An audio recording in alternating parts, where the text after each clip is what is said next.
बनाएको छ महाधिवेशनले। यो 10औं महाधिवेशनको पनि उद्घाटन सत्रले जसरी स्थानीय तहमा पनि केही वर्षदेखि शिथिल भएको पार्टी, केही वर्षदेखि व्यावहारिक रूपमा चल्नै नसक्ने अवस्थामा रहेको, गतिहीन अवस्थामा पुगेको पार्टी, त्यो पार्टी केही समय यता जसरी एकताबद्ध भएको छ, उठेको छ र छोटो समयभित्र हामीले 6000 भन्दा बढी वडा अधिवेशनहरू, 753 पालिका र इलाका अधिवेशनहरू एउटै दिन गरेर हामीले सम्पन्न गर्यौं। यसले हाम्रो पार्टीको सामर्थ्य देखाएको छ र अरूले त्यस्तै कुराको देखासेखी गर्न सफल होस् कि नहोस्, तर त्यस्तै कुराको देखासेखी गर्न कर लागेको छ। अहिले त अरू पनि एकै दिन वडा अधिवेशन, एकै दिन पालिका अधिवेशन भन्न थालेको छ। सिक्दै गए राम्रो हो एमालेबाट। सबै कुरा सिक्न सकिन्छ, तर मान्छेले अरूको मान्छेबाट थुप्रै कुरा सिक्न सकिएला, तर उचाइ आफ्नो पनि बढाउन त सकिँदैन। त्यस्तै हो, उहाँहरूले सबै कुरा सिक्न सक्नुहुन्छ। हिजो हामीले गरेकै ठाउँमा महाधिवेशनको उद्घाटन सत्र गर्न सक्नुहुन्छ, तर त्यस्तो जनसहभागिता, त्यस्तो उत्साह केही पनि ल्याउन अरू कुनै पनि पार्टीले सक्दैन। नकल गर्न सकिन्छ, तर त्यो सृजनशीलताका साथ त्यसलाई अगाडि लान र त्यसै गरी प्रस्तुत हुन त्यही सामर्थ्य चाहिन्छ, त्यही हैसियत चाहिन्छ जो अरूसँग छैन।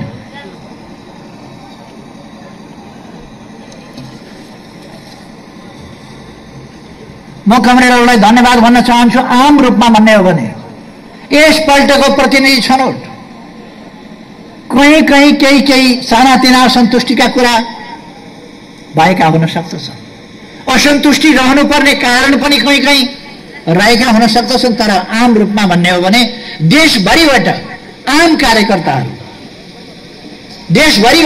कार्यकर्ताहरू सर्वसम्मतिका साथ आउनु भएको छ। सानो कुरा होइन, यति धेरै प्रतिनिधिहरू सर्वसम्मतिका साथ छानिनु भएको छ। यो धेरै खुसीको कुरा हो र यसले पार्टीमा हामी पार्टीभित्र लोकतन्त्रलाई कसरी प्रयोग गर्छौं भन्ने कुरा म बारम्बार भनिरहेको छु। पार्टीभित्र लोकतन्त्रको मुख्य स्वरूप समझदारी हो, सहमति हो, एकता हो। एकताबद्ध ढंगले, समझदारीपूर्ण ढंगले सहमतिका साथ अगाडि बढ्नु पार्टीभित्रको मुख्य लोकतन्त्र हो। प्रतिपक्षसँगको हाम्रो संघर्ष प्रतिस्पर्धामा हुन्छ। पार्टीभित्रको प्रतिस्पर्धा मूल्याङ्कनका आधारमा हुन्छ। पार्टीभित्र मूल्याङ्कनका आधारमा प्रतिपक्षसँग विपक्षीहरूसँगको हाम्रो प्रतिस्पर्धा, त्यो प्रतिद्वन्दिता, त्यो प्रतिस्पर्धाकै आधारमा हुन्छ। त्यसकारण आन्तरिक र बाह्य व्यवहार, लोकतन्त्र भन्ने बित्तिकै एउटै ढंगले व्यवहार गर्न हुँदैन हामीले भन्ने कुरा हामीले बुझ्नुपर्छ। मित्रहरूका बीचमा, पार्टीका बीचमा आन्तरिक एकता प्रमुख कुरा हो। एकताका लागि चाहिने समझदारी मुख्य कुरा हो। प्रतिपक्षसँग प्रतिस्पर्धाको तयारी, त्यसका निम्ति सम्पूर्ण पक्षहरूको तयारी, त्यो मुख्य कुरा हो।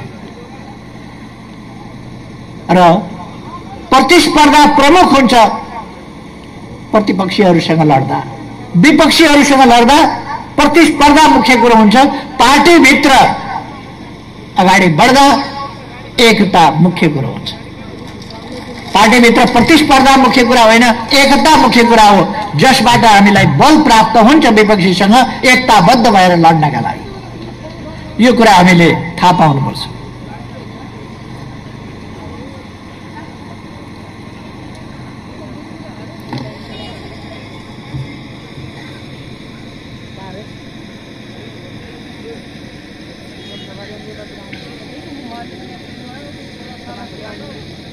हामी म कमरेडहरूलाई धन्यवाद भन्न चाहन्छु। पार्टी अत्यन्त संकटमा परेका बेला चौतर्फी घेराबन्दीमा परेका बेला पार्टीलाई जोगाएर दुई पल्ट पार्टी फुट्दा पनि पार्टीलाई अलिकति पनि कमजोर हुन नदिएर अझ बलियो, अझ सशक्त, अझ व्यापक बनाएर र अझ सुदृढ एकतामा लान महान योगदान गर्ने, सक्रियतापूर्वक योगदान गर्ने तपाईहरू सम्पूर्ण कमरेडहरू धन्यवादका पात्र हुनुहुन्छ। तपाईहरूको सुझबुझलाई, तपाईहरूको योगदानलाई पार्टी बचाउन मात्रै होइन, पार्टी त तपाईहरू यदि लाग्नुहुन्न थियो भने, दृढतापूर्वक तपाईहरू उभिनुहुन्न थियो भने, तपाईहरू एकताको पक्षमा सङ्घर्ष गर्नुहुन्न थियो भने आज हामी यस महाधिवेशनको बन्द सत्रमा यो हैसियतका साथ हुँदैनथ्यौँ। हिजोको खुल्ला उद्घाटन सत्रमा हामी त्यस हैसियतका साथ हुने कल्पना पनि गर्न सक्दैनथ्यौँ। यो हैसियत किन छ आज हाम्रो पार्टीको भन्दा तपाईहरूको योगदानले गर्दा। त्यसकारण म सम्पूर्ण पार्टीका कमरेडहरूलाई अध्यक्षको हैसियतले भन्न चाहन्छु, तपाईहरूको दूरदर्शिता, तपाईहरूको मेहनत, तपाईहरूको पार्टी प्रतिको मोह, कसैले व्यक्तिगत अहम तुष्टि नहुँदा, कसैले अरूको उन्नति भएको देखेर या अरूको सफलता देखेर ईर्ष्या भावले जलेको बेला, कतिले आफ्नो स्वार्थ, व्यक्तिगत स्वार्थ, क्षुद्र स्वार्थ पूरा भएन भने पार्टी फुटाएर ध्वस्त पार्न तयार भएको बेला तपाईहरूले जुरुक्कै पार्टी उठाउनु भयो, पार्टीलाई बचाउनु भयो र पार्टीलाई सिद्धिन होइन, पार्टीलाई मजबुत बनाउनु भयो, सिद्धिन दिनु भएन। तपाईहरूलाई म त्यसकारण धन्यवाद भन्न चाहन्छु। मलाई ढुक्क लागेको छ। मैले अस्ति एक ठाउँमा पनि भनेको थिएँ, म कति बाँच्छु थाहा छैन, म धेरैपल्ट जीर्ण स्वास्थ्यबाट, धेरै अपरेसनहरूबाट गुज्रिएर आएको भन्न सक्दिनँ कति बाँच्छु। मानिसको जिन्दगी यसै पनि टुङ्गो हुँदैन, त्यसमाथि पनि मेरो जिन्दगी त धेरैपल्ट मरेर बाँचेर आएको जिन्दगी त्यति साह्रो भर नहुन सक्छ। तर मलाई आज ढुक्क लागेको छ, सन्तोष लागेको छ, आरामले खाना रुच्छ, मिठो निन्द्रा लाग्छ, किनभने म तपाईहरूलाई अगाडि देख्छु। जब म तपाईहरूलाई अगाडि देख्छु म देशको भविष्य सुरक्षित देख्छु। तपाईहरूका हिम्मती चेहराहरू जब देख्छु देशको भविष्य सुरक्षित देख्छु। म आन्दोलनको भविष्य सुरक्षित देख्छु, पार्टीको भविष्य सुरक्षित देख्छु, लोकतन्त्रको भविष्य सुरक्षित देख्छु र सर्वोपरि कुरा त समृद्धिको यात्रा सुरक्षित रूपमा, सुनिश्चित ढङ्गले अगाडि बढ्छ भन्ने कुराको यकिन देख्छु तपाईहरूको चेहरामा। त्यसकारण म ढुक्क भएर सुत्न सक्छु। मलाई खुसी लाग्छ यस्ता तेज तर्रार कार्यकर्ता साथीहरूको, यस्ता नेताहरूको अगुवाई गर्ने अध्यक्ष हुन पाएकोमा, यस्तो पार्टीको अध्यक्ष हुन पाएकोमा मलाई गर्व लाग्छ। म आफूलाई गौरवान्वित महसुस गर्छु कि यस्तो कार्यकर्ता पंक्ति भएको पार्टी, यसको अध्यक्षको रूपमा मैले लिड गर्ने मौका पाएको छु। तपाईहरूले साथ नदिने हो भने बेहाल हुन्थ्यो।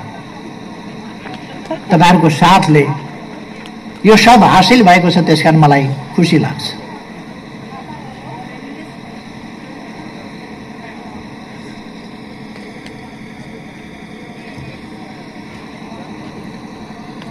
नेपाल कम्युनिस्ट पार्टीको स्थापना कालदेखि नै एउटा पोलिटिकल पार्टी खोलिहालौँ न भन्ने लहरका साथ होइन, पार्टीहरूको लाइनमा अथवा त्यसबेला पोलिटिकल पार्टीमाथि प्रतिबन्ध थियो, त्यसकारण प्रतिबन्धका विरुद्धमा एउटा विद्रोही भावनाका साथ मात्रै होइन। यस पार्टीको स्थापना 72 वर्ष अगाडि विशेष अभिभावकहरूका साथ गरिएको थियो। त्यसकारण मैले अघि पार्टीका संस्थापकहरू लगायत पार्टी अप्ठ्यारोमा परेका बेला, पार्टी छिन्न भिन्न भएका बेला, त्यस्तो अवस्थामा फेरि उठाउनेदेखि पार्टी कता जाउँ के गरौँ जस्तो नीतिमा उनीहरूलाई अस्पष्टता भएका बेला, दुनियाँमा left moment, socialist moment, communist moment defensive अवस्थाबाट गुज्रिरहेको बेला यहाँ जस्ता विचारहरूका साथ आन्दोलनलाई मर्न नदिने मात्र होइन, त्यसको प्रतिरोधी क्षमता र प्रतिद्वन्द्विताको क्षमता सहित अगाडि बढाउने विचार दिने मदन भण्डारी जस्ता नेता, उहाँहरूलाई मैले स्मरण गरेको। त्यसकारण हाम्रो पार्टीहरूको एउटा संख्यात्मक वृद्धि मात्रै थिएन यसको स्थापना युग परिवर्तनका लागिको एउटा शङ्खघोष थियो। त्यो शङ्खघोषका साथ हामी अगाडि स्थापना भएका थियौं र तदनुसार अगाडि बढ्ने क्रममा उतार चढावहरू भए। कहिले हामीले अपेक्षित सफलता हासिल गर्न सकेनौं, कहिले नीतिहरूमा स्पष्टता हासिल गर्न सकेनौं, कहिले नीतिहरूमा स्पष्टता मात्रात्मक रूपमा छ भने पनि त्यसमा हामीले व्यवहारिक रूपमा तदनुसारका सफलता हासिल गर्न सकेनौं। त्यसकारण उतार चढावहरू देख्न पर्यो। हामीले हाम्रो प्रतिरोधी क्षमता त्यो विकास गर्न सकेनौं। त्यसकारण यतापट्टिको यो भोलिन्टियरले अलि यतापट्टि यो संवादको कुरा अलिक बन्द गराउनुहोस् त। त्यहाँ छलफल अलिक बढी भयो, छेउछाउमा चुपचाप लाग्ने भन्नुहोस्।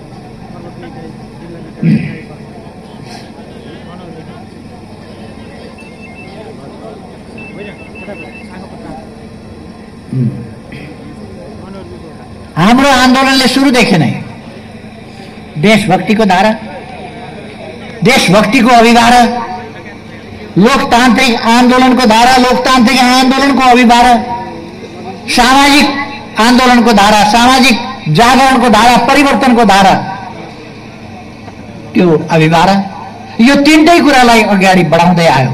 र आज हाम्रो पार्टी यी तीनवटै सन्दर्भमा राष्ट्रिय अन्तर्राष्ट्रिय नीति र व्यवहारहरूको सम्बन्धहरूको सञ्चालन व्यवस्थापनका सन्दर्भमा नीति र व्यवहारहरूको नेतृत्व गर्ने सन्दर्भमा अत्यन्तै स्पष्टताका साथ र एउटा हैसियतका साथ पुगेको छ। अचम्म लाग्दैन? हामीसँग हिजो मात्रै 1 वर्ष पुगेको छैन जति बेला हाम्रो हातबाट पार्टी खोसिएको थियो, हामी निष्कासित थियौं, सडकमा फालिएका थियौं, पार्टी खोसिएर प्रतिक्रियावादीहरूका पाउमा चढाउन खोजिएको थियो, त्यस्तो बेलाबाट आज 1 वर्ष नपुग्दै यो पार्टी यस तहमा फेरि पुनर्जीवित मात्रै होइन, पछाडिएको थियो यो पार्टी धुलामा, पुनर्जीवित मात्रै होइन, नेपालको सबभन्दा ठूलो पार्टीको रूपमा, निर्णायक पार्टीको रूपमा यो पार्टी छ। आज नेकपा एमालेका नीतिहरू नै राष्ट्रका नीतिहरू हुन्। व्यवहारमा कसैले लागू गर्दैन र गल्ती गर्छ भने त्यो देश हितको विरुद्ध हुन्छ। आज 5 दलीय गठबन्धनले हामीले अगाडि सारेका नीतिहरू कार्यान्वयन नगर्न सक्छ, त्यो उसको गल्ती हुन्छ। उसले आज सन्तुलित छिमेक सम्बन्ध बिगारिरहेको छ, त्यसमा समस्या ल्याइरहेको छ, त्यो उसको गल्ती हो। हामी भन्छौं हाम्रा परराष्ट्र सम्बन्धका स्पष्ट आधारहरू छन् हामीले विकास गरेका, र खास गरी हाम्रो समयमा हामीले नीतिहरू बहुतै स्पष्ट ढंगले व्यवस्थित गरेका छौं, कार्यान्वयन गरेका छौं। मैले हिजो पनि सभामा भने सार्वभौम समानताको नीति, शान्तिपूर्ण सहअस्तित्व, आन्तरिक मामिलाहरूमा हस्तक्षेप, हरेक देशको सार्वभौम सत्ता र स्वाधीनताको स्वतन्त्रताको सम्मान, ती कुराहरूमा आधारित हस्तक्षेपका नीतिका साथ आधारित सम्बन्ध हुनुपर्छ र पारस्परिक सहयोग सम्मानका साथ, सार्वभौम समानताका साथ हाम्रा सम्बन्धहरू अगाडि जानुपर्छ।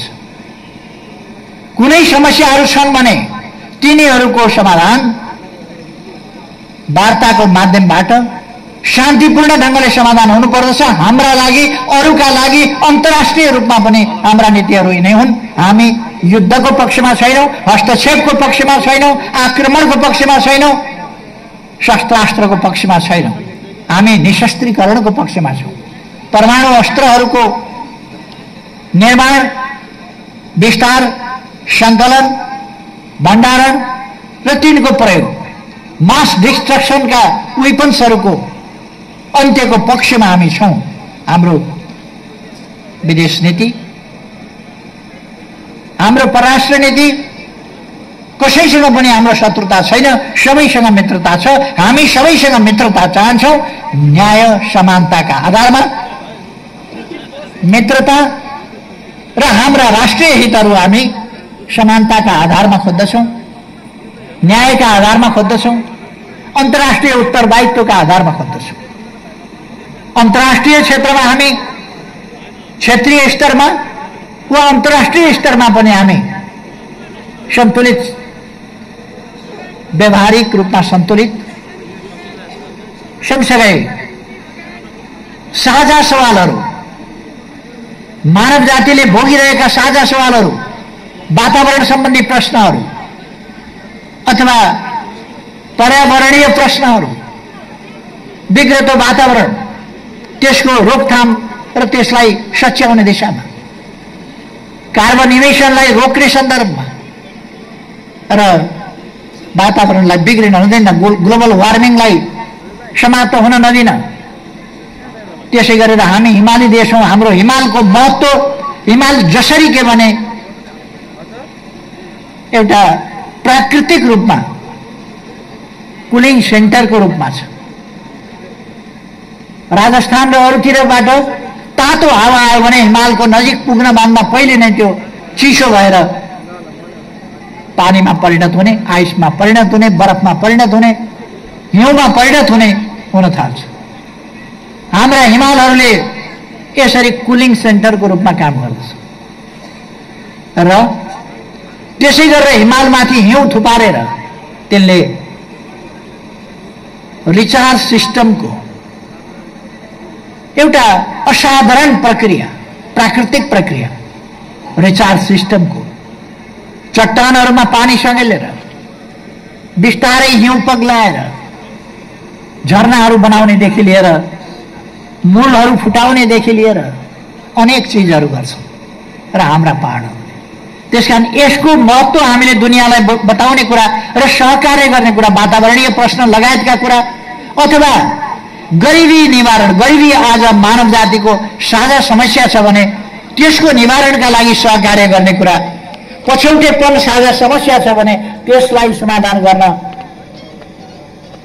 अगाडि बढ्ने कुरा, संयुक्त रूपमा अगाडि बढ्ने कुरा, हामी यसमा विश्वसँग सँगै काम गर्न पनि चाहन्छौँ। त्यो कुरा हामी भनिरहेका छौँ। विश्व शान्तिका लागि कोही पनि हिंसा भड्किन नपाओस् भन्ने कुरा, विभिन्न कारणले हिंसा भड्किन्छ, कुनै कारणले पनि हिंसा भड्किन नपाओस् भन्ने कुरामा हामी सजग छौँ। न्यायचित ढङ्गले हिंसा भड्किने कारणहरूलाई सम्बोधन गरौँ समयमै र हिंसा भड्किन नदिउँ। भड्किन खोज्यो भने संवादका माध्यमबाट त्यसको समाधान गरौँ र शान्ति स्थापना गरौँ। शान्ति, समझदारी र एकताबद्ध प्रयासबाट मात्रै हामी विश्वले भोगिरहेका साझा समस्या समाधान गर्न सक्छौँ भन्ने कुरा हामी जान्दछौँ। त्यसकारण मानवाधिकारका प्रश्नमा होस् अथवा अरू ग्लोबल इस्युज होस्,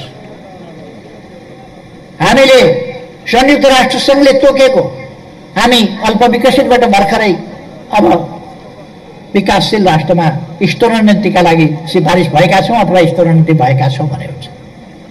दुईटा कुराले हामीलाई, हाम्रो देशलाई ठुलो नोक्सान गर्यो। एउटा कोभिडले गरेको नोक्सान आवधिको, त्यो व्यवधान आवधिको, तर देशका राजनीतिक प्रतिक्रियावादी राजनीतिक शक्तिहरू र तिनका पिछलोकोहरूले पुर्याएको राजनीतिक व्यवधान चाहिँ दूरगामी रूपमा त्यो असर गर्ने, दूरगामी प्रभाव पार्ने खालका व्यवधानहरू हुन्। ती व्यवधानहरूबाट हामीलाई ठुलो नोक्सान पर्यो। तर हामी अगाडि बढिरहेका छौँ र हामीले राम्रो सफलता प्राप्त गरेका थियौँ। अहिले म कमरेडहरूलाई भन्न चाहन्छु, हामी समृद्ध नेपाल, सुखी नेपालीको गन्तव्य तोकेर हाम्रो राष्ट्रिय आकांक्षा निर्धारण गरेर त्यसलाई प्राप्त गर्ने अभियानमा लागेका छौँ र देशभित्रका पनि विभिन्न शक्तिहरू जो सही ढङ्गले लोकतन्त्रको पक्षमा, राष्ट्रियताको पक्षमा, सुशासनको पक्षमा, लोकतन्त्रको यथार्थ अभ्यासको पक्षमा काम गर्न चाहन्छन्, जो समृद्धिका निम्ति काम गर्न चाहन्छन्, जो सामाजिक न्याय र समानताका लागि काम गर्न चाहन्छन्, जो सामाजिक सद्भाव वृद्धि गर्ने कुरामा काम गर्न चाहन्छन्, त्यस दिशामा काम गर्न चाहन्छन् र राष्ट्रिय एकता कायम गर्न चाहन्छन् र एकताबद्ध राष्ट्रले राष्ट्रिय सुरक्षा, राष्ट्रिय विकास, राष्ट्रिय उन्नति गर्न सक्छ, त्यो दिशामा काम गर्न चाहन्छन्। ती सबै शक्तिहरू र व्यक्तिहरूसँग पनि हामी मिलेर काम गर्न चाहन्छौँ। जो प्रतिक्रियावादी शक्तिहरू यिनका विरुद्ध छन्, तिनीहरूका विरुद्ध हामी दृढतापूर्वक सङ्घर्ष गर्छौँ र कठोर सङ्घर्ष गर्न पनि तयार छौँ। त्यसकारण म कमरेडहरूलाई भन्न चाहन्छु, स्थापना कालदेखि हाम्रो पार्टीले जुन उद्देश्य लिएको छ त्यो समाजवाद स्थापना गर्ने, समाजवादसम्म पुग्ने यसको लक्ष्य त उति बेरै स्थापना स्पष्ट गरिएको थियो। जहाँ पुग्न हामी अहिले आधार तयार गर्दैछौँ र त्यही आधार भत्काउनका लागि प्रतिक्रियावादी शक्तिहरू क्रियाशील छन्। म साथीहरूलाई आग्रह गर्न चाहन्छु, त्यो कुरा हामीले हुन दिनु हुँदैन।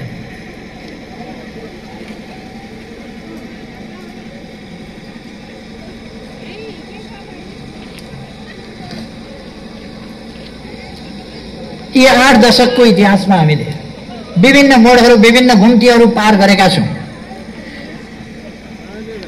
स्थापना कालमा अर्थात् पहिलो दशक जहाँ यो कम्युनिस्ट पार्टीको स्थापना भएको थियो, त्यहाँ हामी राणा शासनको अन्धकार युगमा थियौँ र त्यस शासनलाई अन्त्य गर्ने, त्यो एउटा राष्ट्रकै सिङ्गै जनताको, सबै राजनीतिक शक्तिहरूको अथवा तत्कालीन सत्तासीन राणाशाही बाहेक अन्य शक्तिहरूको र त्यसमा आफ्नो खालको राजतन्त्रको दाउ थियो। राजतन्त्र लोकतन्त्रको पक्षमा थिएन, हामीले त्यो एका राख्नुपर्छ। राजतन्त्र लोकतन्त्रको पक्षमा थिएन, आफू राणाशाहीको चङ्गुलबाट कुनै सुरत झुक्क्याएर उम्किनेर तानाशाही लाद्ने मनसायमा राजतन्त्र थियो। त्यो पछि पनि पटक पटक प्रकट भइरह्यो। 61 सालको कुलसम्म आउँदा पनि त्यो प्रकट भयो र 62-63बाट त्यसलाई पराजित गरियो र 65 सालमा राजतन्त्र अन्त्य भयो। सुरुदेखि नै राजतन्त्र त्यही मनसायमा थियो। तर पहिलो दशक राणाशाही विरोधी आन्दोलन, राणाहरूको ज्यादतीपूर्ण तानाशाही, त्यसका विरुद्धको आन्दोलनमा हामीले आफूलाई समर्थन गर्नु, खर्च गर्नु परेको थियो। हामीले हाम्रो पार्टीले कलिलै अवस्थामा दिल्ली सम्झौताको अपर्याप्तता, अपूर्णता र त्यसका कमी कमजोरीहरूलाई ठिकै ढङ्गले औल्याएको थियो। तर त्यस बेला अरू शक्तिहरूले, खास गरी नेपाली कङ्ग्रेसले त्यति बेला ती कुराहरू बुझ्न चाहेन। ती कुरा बुझ्न चाहेन नेपाली कङ्ग्रेसले र मित्र शक्ति जो आन्दोलनमा सधैँ छ उसका विरुद्ध, उसमाथि दमन गरेर अगाडि बढ्ने र प्रतिक्रियावादीसँग घाँटी जोड्ने नीति लियो।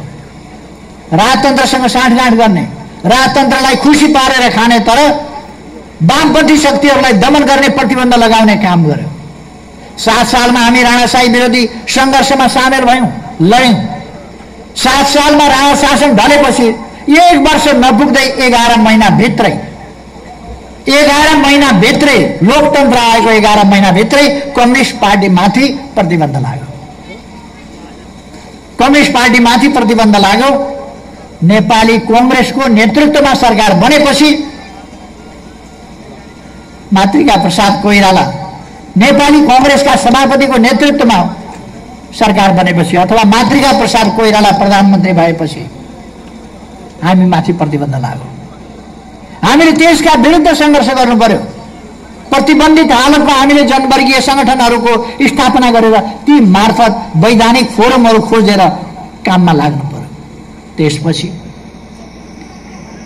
मातृका प्रसाद कोइराला 8 साल माघ 1 गते प्रधानमन्त्री भए, 4 गते दिल्ली गए, 11 गते फर्किँदा नेपालको उत्तरी सिमानामा दक्षिणको छिमेकी भारतका 17वटा मिलिट्री चेकपोस्टहरू उत्तरको सिमानामा राख्ने सम्झौता गरेर हाम्रो राष्ट्रियता, हाम्रो स्वाधीनता, हाम्रो स्वाभिमान सबैमाथि हमला गरेर फर्किए, सम्झौता गरेर र तदनुसार राखिए। त्यसका विरुद्ध हाम्रो पार्टीले सङ्घर्ष गर्नु पर्यो। त्यसै बेला कलिले अवस्थामा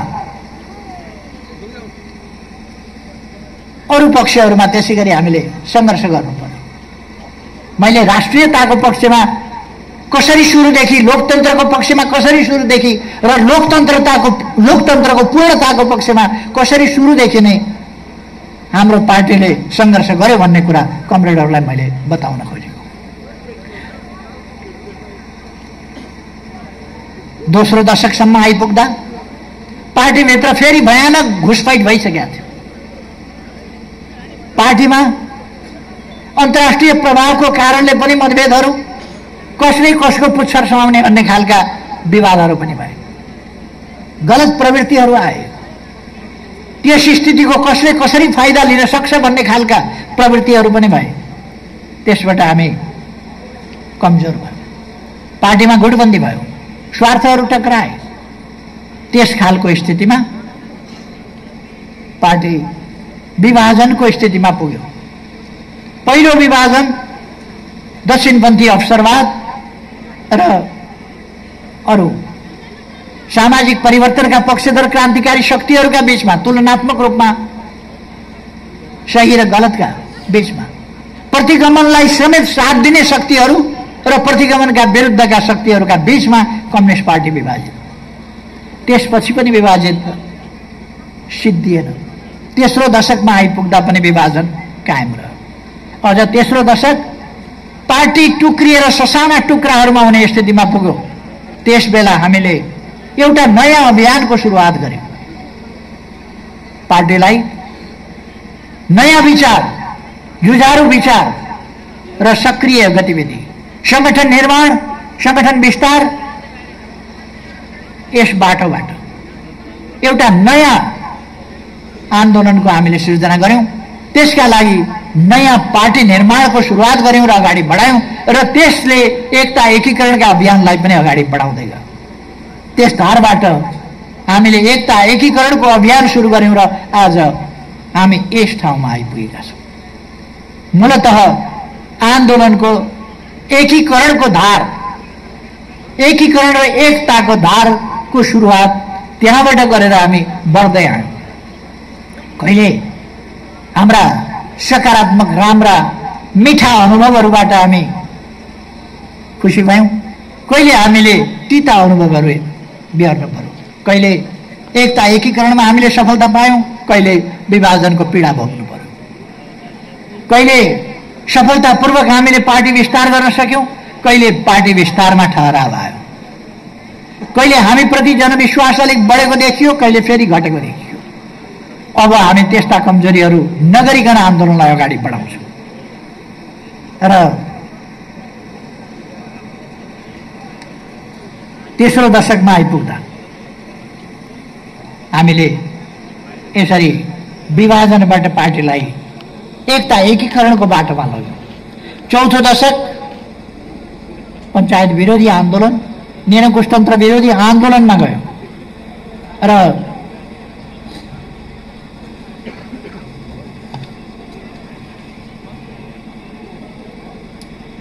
त्यसबेला एउटा तीव्र बहसको वैचारिक सङ्घर्षको दौर पनि चल्यो। त्यति बेला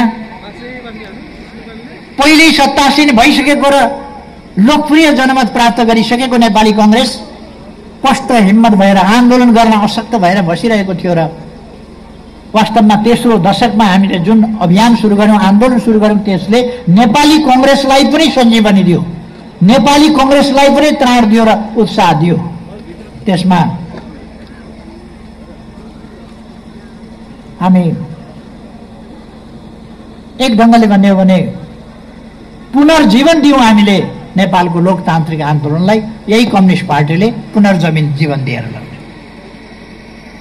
चौथो दशक वैचारिक संघर्षको, कम्युनिस्ट आन्दोलनभित्र, राष्ट्रिय आन्दोलनभित्र, लोकतान्त्रिक आन्दोलनभित्र अनेक वैचारिक संघर्षहरूको उतार चढावहरूबाट हामी अगाडि बढ्दै गयौं र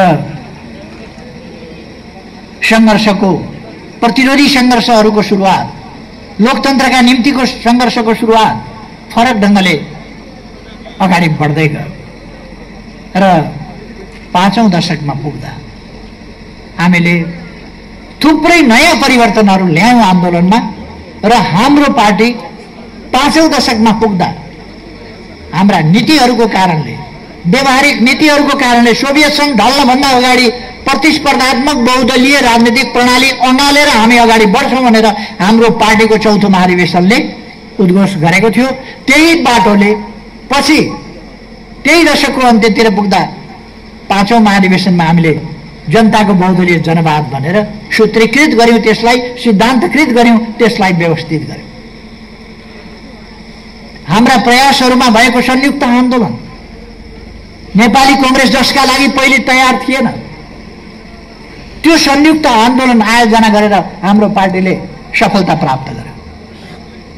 पञ्चायत ढल्यो, निरङ्कुशतन्त्र संवैधानिक भयो, जनताको बहुदलीय जनवाद जस्तो लेफ्ट मुभमेन्टको रक्षा कवच र त्यसलाई अगाडि बढाउने सूत्र, वैचारिक हतियार त्यस विचारले दियो र हामी अगाडि जान सक्यौं। हामीले संगठन विस्तार गर्न सक्यौं।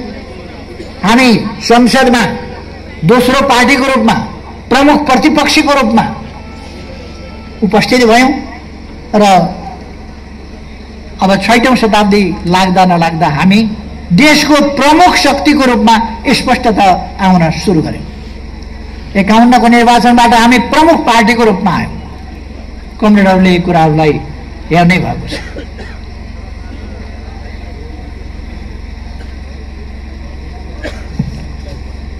हामीले सिद्धान्तको अन्धानुकरण गरेनौं।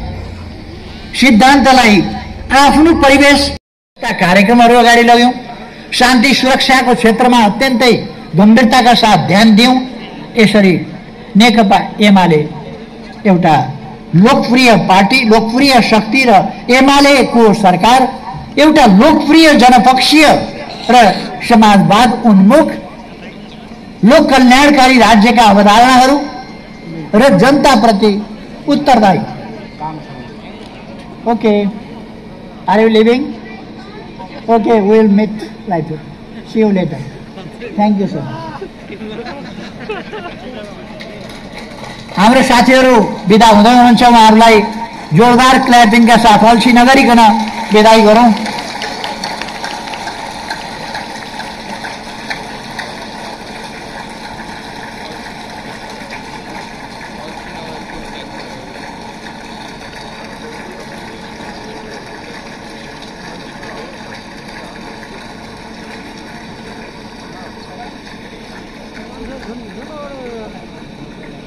यो हाम्रो होला,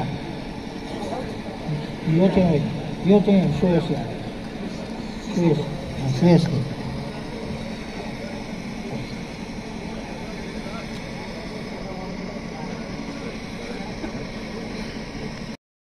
तदनुसार अगाडि बढ्ने अभियानमा शरीक हुन लागिरहेका थियौं। त्यसै बेला जननेता मदन भण्डारी र कुशल संगठक कमरेड जीवराज आश्रितको निधन भयो र त्यसले हाम्रो आन्दोलनलाई एउटा गम्भीर धक्का पुर्यायो। तर पनि हामी उहाँहरूको निधनबाट भएको क्षतिलाई, त्यस शोकलाई शक्तिमा बदलेर अगाडि बढ्दै गयौं र हामीले प्रमुख पार्टीको हैसियत प्राप्त गरेर एकल सरकार बनाएर प्रभावकारी ढंगले सरकार सञ्चालन गर्यौं। मैले अघि पनि बताइछु र हामी यस ढंगले अगाडि बढेका छौं। सँगसँगै अकारण फेरि विभिन्न प्रकारका सोचहरू, नीतिहरू, विचारहरू प्रकट भए। देशमा हिंसात्मक द्वन्द्व भयो र द्वन्द्वले वामपन्थी आन्दोलनभित्रै एउटा शान्तिपूर्ण बाटोबाट अगाडि बढ्ने धार र अर्को हिंसाको बाटोबाट अगाडि बढ्ने धार, दुईटा धारहरू प्रकट भए। तिनीहरूका बीचमा सङ्घर्ष भयो र अन्ततोगत्व हामी ती दुईटै धारहरूलाई शान्तिपूर्ण बाटोमै हिंसामा लागिरहेको शक्ति बने। अन्ततोगत्व 12 बुँदे समझदारी र त्यसभन्दा पछि बृहत शान्ति सम्झौता लगायतका बाटोबाट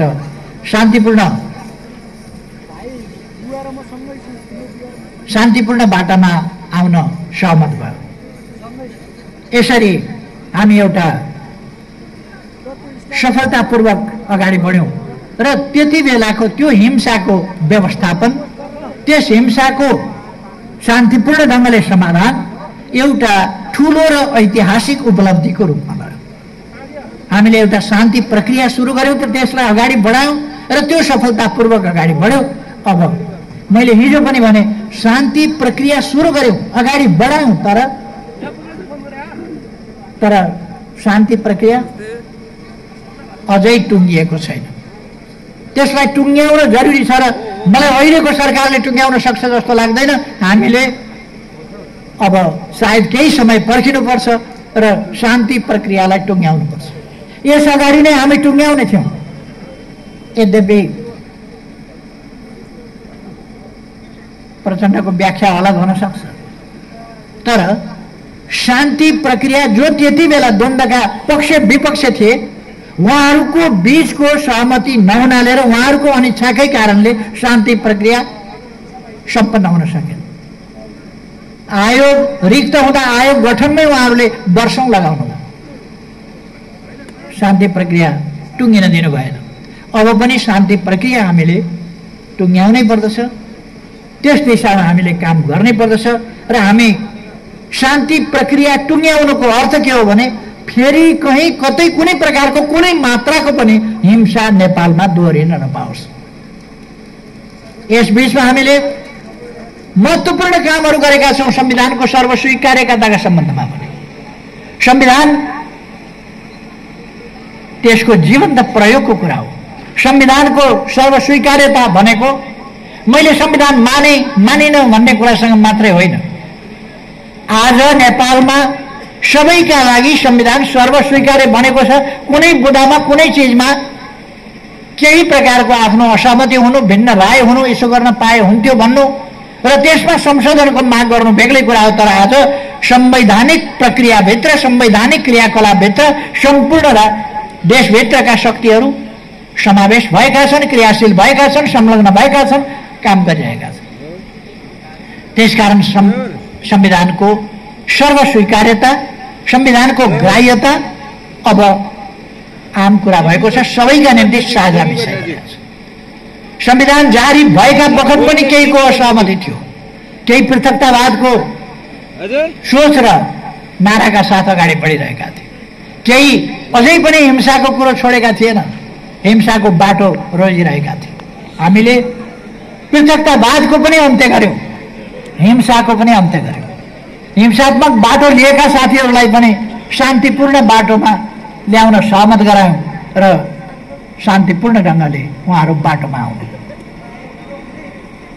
यसरी हामीले संविधानको कार्यान्वयन भनेको सृजनात्मक ढङ्गले, व्यवहारिक ढङ्गले, ठोस रूपमा र त्यसलाई पूर्णता दिने ढङ्गले भनेको संविधानसँग विमति राख्ने, देशका लागि अहित हुने कुनै असामयिक र असान्दर्भिक नीति बोकिरहेका शक्ति र व्यक्तिहरू छन् भने त्यस्ताहरूलाई ती कुराहरू छुटाएर संविधानले भनेको मार्गमा ल्याउनु संविधान कार्यान्वयनको एउटा ठूलो कुरा हो।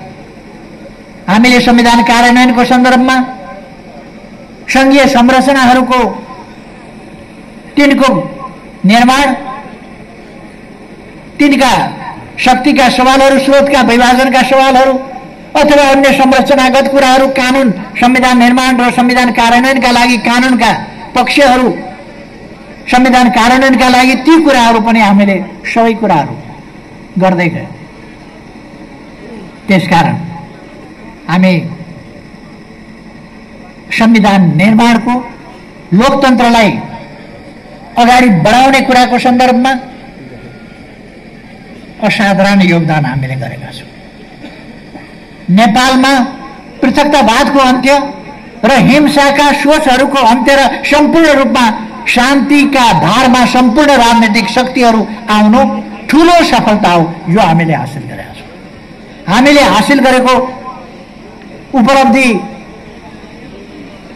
विकास निर्माणका सवालमा मात्रै होइन, यस दशकमा आइपुग्दा हाम्रो पार्टीको भूमिका, हाम्रो राजनीति, देशको दिशा निर्देश गर्ने राजनीति, देशको मूल पार्टी, मूल राजनीति, मूल नीति जुन यस पार्टीले नीति बनाउँछ त्यही नै नेपालको नीति हो। नेपालको परराष्ट्र नीति, नेकपा एमाले जुन नीति लिन्छ परराष्ट्र नीति, त्यही नेपालको परराष्ट्र नीति हो, त्यही विदेश नीति हो जुन एमाले लिन्छ। नेपालको राजनीति, नेपालको लोकतन्त्रको वास्तविक अर्थ मर्म अनुसारको परिभाषा नेकपा एमाले गर्छ र त्यसको कार्यान्वयन नेकपा एमाले गर्छ।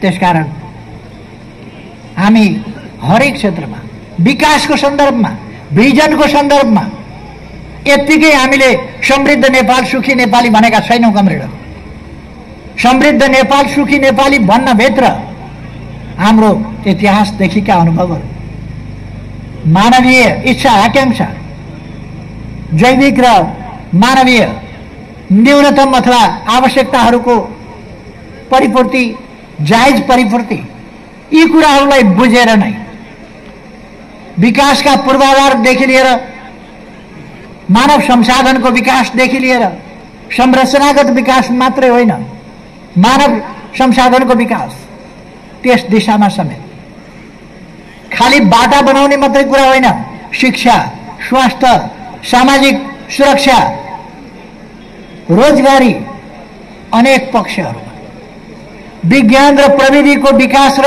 समुचित ढंगले प्रयोग, विकासका कामहरूमा, उत्पादनका कामहरूमा, निर्माणका कामहरूमा, अरू खोज अध्ययन अनुसन्धानका कामहरूमा, जीवनलाई, मानव जीवनलाई, समाजलाई सहज र सरल बनाउने सन्दर्भमा हाम्रा नीतिहरू